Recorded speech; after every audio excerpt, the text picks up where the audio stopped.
How to fix Line app not connecting to network. Hey everybody, welcome back to our channel. In this guide video, I'm going to show you the procedure on how can you fix Line app not connecting to network. So if the Line app is not connecting to network, then you want to first of all make sure to check your internet connection.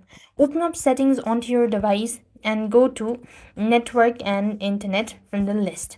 Once you go to network and internet from the list, you want to open up the network section, and here you just want to make sure to check whether the Line app is whether you're connected to a stable internet or not. You could also try restarting your router as well as Wi-Fi. That should be able to help.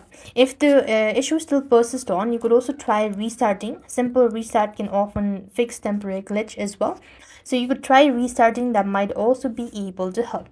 If nothing works out, you try on two different things. That is, head over to your respective app store, type in Line on the search bar, and make sure to update the app to the latest version and see whether that fixes your issue or not.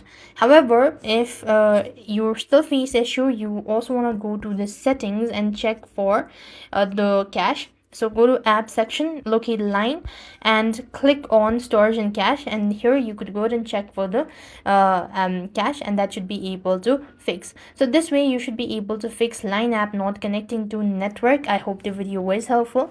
Make sure to like, share, and subscribe. Thank you for watching. See you in the next video.